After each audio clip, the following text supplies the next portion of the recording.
Chapter 7. Amelia can't sleep. Her bed is too big, and she can't tell if that's a good thing or not. It's not her bed is the problem, she thinks. Everything is still new. The clocks glowing along her walls give her a little bit of comfort, but their light casts shadows along the walls. She buries until she's up to her nose in her starry blankets. Her telescope was in the corner. She willed herself to focus on that, but her brain cooked up a scary image of something leaning over it in the dark, hands grasping at the narrow handle on it, and she worms her way out of the covers. Her heart felt like it was in her throat. She leans over the side of the bed. There's nothing there, but the distance from her mattress to the floor felt like a mile. Her feet feel too exposed. She doesn't want to think about inky hands grasping at her ankles from underneath the bed. She leaps off the bed, her nose nearly colliding with the door. She's soundless. Around her, the grandfather clock hums and clicks with every second that passes. It's a tune that thumps, thumps, thumps alongside her hammering heart. She tiptoes down the hall to the other bedroom. Crony doesn't lock her room. There's always the moment of fear as she tries the doorknob that it won't budge, but every night it opens. Without fail, she sneaks into the warden's room. It's scarier in there, without the comfort of light along the walls. Crony likes to sleep like the dead, and that usually means her room is pitch black. Amelia can barely breathe as she stretches her arms out in search of the bed. Her eyes are adjusting, but it's taking too long. There's something here in the dark. There's definitely something about to get her. She makes a strangled noise in her throat. When she finds the mattress, she's hoisting herself up, nearly scrambling to get to the top of the bed. She has to slow down, be careful, as quiet as she can with shaking hands. She sifts around blindly for the covers until she finds them. When she sneaks her way under the blankets, she looks around for something. Her hand pads along the mattress, dearly hoping she's not alone. She meets a hand, a wrist, and the sleeve of Crony's cardigan she wears when she goes to bed. Relief burns through her tummy. She tries to be quiet about lifting up Crony's hand. That night, she's not so lucky. Crony inhales a mumble between her lips. Amelia can see her tilt her head a bit away from the pillows. Crony's eyes are open a sliver. Amelia holds her breath. She's prepared for a scolding or a complaint. When Crony exhales, long and tired, the hairs on the back of her neck stand up. Except Crony is raising her arm. There's not a lot of energy to it, so she just ends up flopping it onto Amelia's shoulder. She tugs. Amelia eagerly obliges, nearly brought to tears alone that she wasn't going to go back to her room. She nestles up beside the Time Warden, her heart trembling as she feels Crony's arm become a snug weight around her. The Warden sighs again, slumping against her pillows, and Amelia allows herself to relax. The tune of the grandfather clock around her calms her, but something about hearing Crony's heartbeat next to it as well is twice as comforting. Amelia watches Crony make breakfast. Make breakfast is probably too generous a word for it. She was doing something. Amelia wasn't sure what. The time traveler is situated at the table and leaning her chin on it as she watches the Time Warden produce smoke. Of all the times Amelia watched her auntie cook eggs, she knows it didn't smoke like that. "You're doing it wrong," Amelia said sleepily. Crony looks over her shoulder to give her a dirty look. "Would you like to have a try?" "I can't reach the counter." Crony imitates her in a high, reedy voice. "I can't reach the counter." Amelia frowns. "I don't sound like that." "Okay, whatever," Crony grumbles. She pokes at the charcoal she's making with a spoon. She says, "Go get your backpack ready. We're probably getting takeout." "Do you have money?" "We're probably stopping by Fauna's."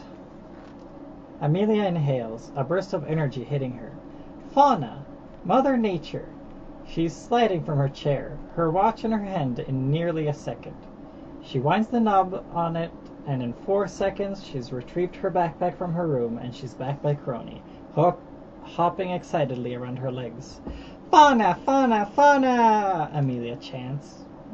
Crony shucks the charcoal out the open window. Amelia watches it spiral off into the weaves of time. She asks, "Can we do that?" "No, don't do that," Crony grumbles. "I had a moment of weakness. I'll clean it later. If I see you tossing trash out the window, I'll clobber you." Amelia laughs. Crony was so goofy sometimes. Amelia hops up and down on her feet impatiently. It takes only a moment for Crony to snap her fingers and bring them away from the clock tower. Amelia trills happily. The sounds and smells of the forest were back around her. She hadn't been able to really appreciate it with a stuffy nose. Being back inside it felt like she was going on a field trip, an explorer, a jungle full of treasure. "Let's go! Let's go!" Amelia cries. She's halfway through a full-on sprint for the colossal tree at the heart of this domain. She feels Crony's hand snag her by the backpack. Her legs end up pinwheeling in the air as she's unceremoniously hoisted up and deposited back by Crony's feet. "Hold it," Crony hisses. "Seriously, don't go stomping around here like that. You'll step on something precious." Amelia bounces on her heels, a whine in her throat. "I was being careful. I promised to be careful. I wasn't doing anything wrong." Crony's brow is pinched. "You..." "Oh, relax, Crony," a voice croons from nearby. Amelia whips her head around. It wasn't her first time seeing Fauna, but it was still something to marvel at. The woman walks gracefully through the ferns at her legs. The bushes part for her, and the tree leaves move out of her face without her having to move them herself. It's so cool. Amelia can barely contain her excitement, her ankles starting to tinge from the amount of jumping she's doing. She's so cool! Fauna's gaze settles on her. Her eyes are curving upwards with amusement. "Hello, Amelia." The realization she was talking to Mother Nature crashes into her. Her energy flatlines, her adrenaline running mute as she shyly tucks her hands behind her back. She says, "Hi." Fauna looks up. She's smiling sharper, just a pinch shyly as she says, "Are you happy to see me, Crony?" Crony scoffs. "You said you'd help me." "I did," Fauna hums. She's crouching down, her arms tucked between her legs and her stomach. She's smiling at Amelia. "You look extra energetic today, little one. Is there something special happening?" Amelia whispers it like it's a secret. "First day of school." Amelia has a certain expression she wears sometimes. It only ever happens when Amelia says something. It's not anything odd, she thinks. Everything she's said has been relatively normal, right? She glances up at Crony and Askins, but she's getting no help from her. Crony's face looks like she's fighting to keep a poker face, but there's a pink hue to her cheeks. Amelia glances over at Fauna. She's still wearing that expression. The best Amelia can find a way to describe it would be when the investigators of the Bureau would find a big break in the case. The way their expressions would light up and they'd look delighted mirrors what Fauna's wearing right now.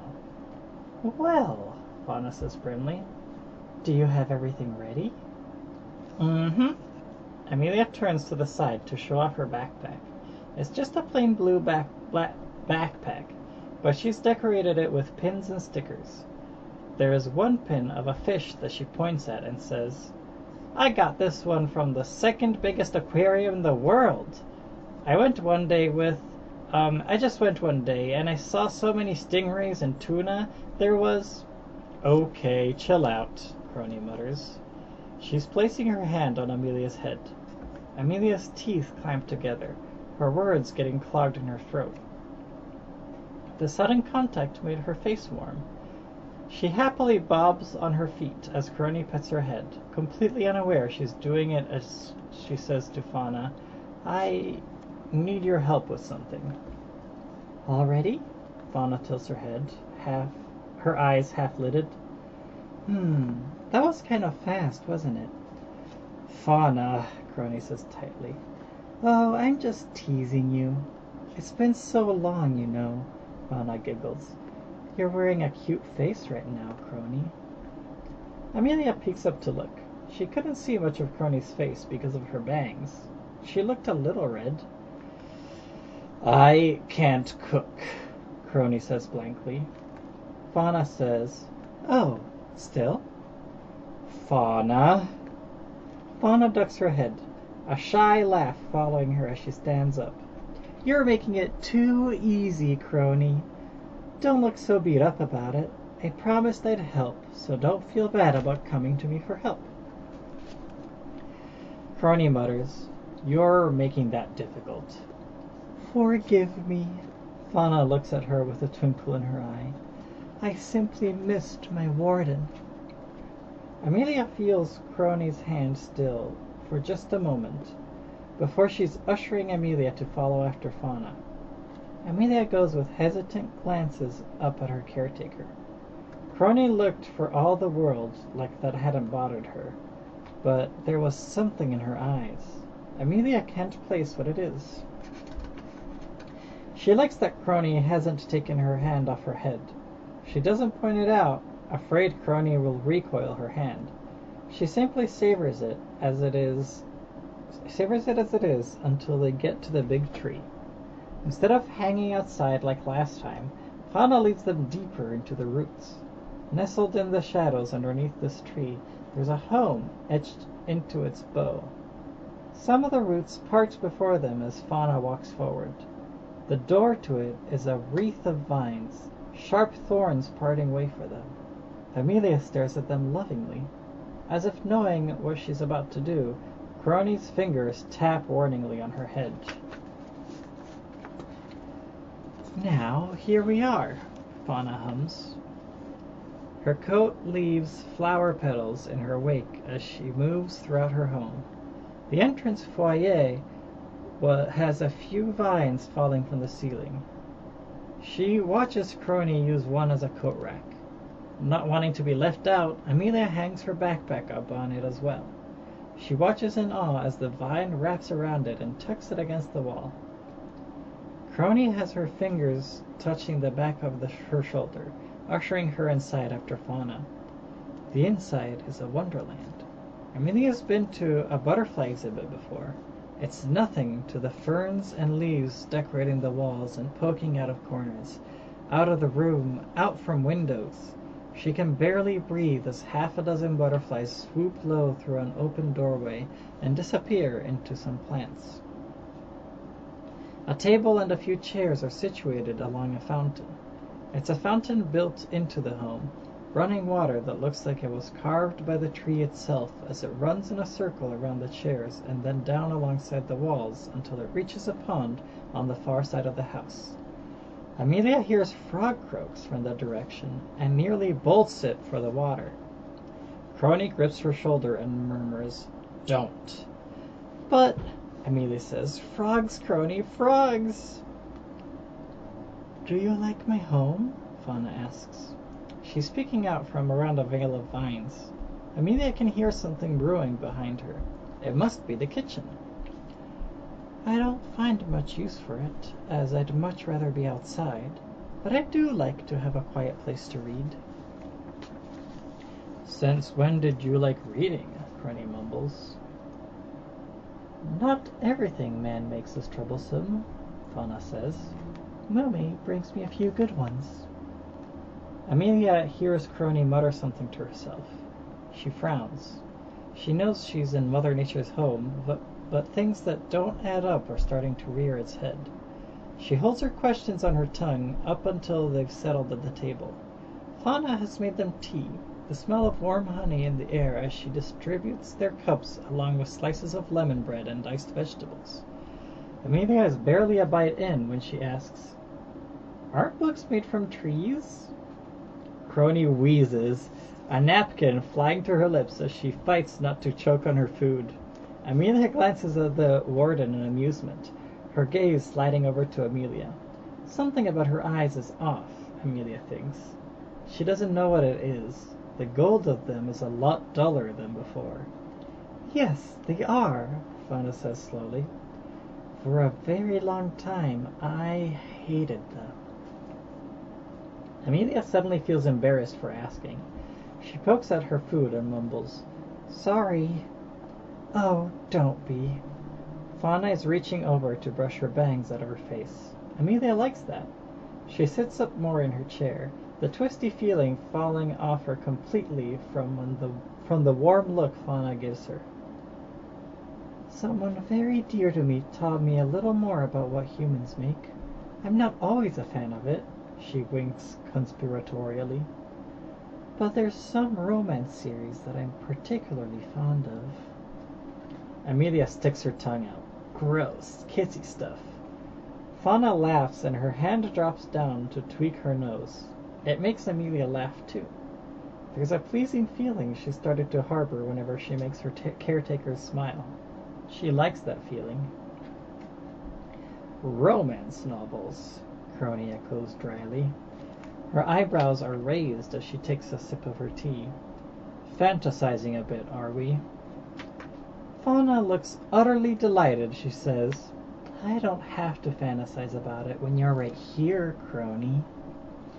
The spit take the warden does next is so impressive Amelia nearly falls out of her chair. She hides her laughter behind her hands, her eyes wide as she watches Crony angrily dab a napkin over her mouth.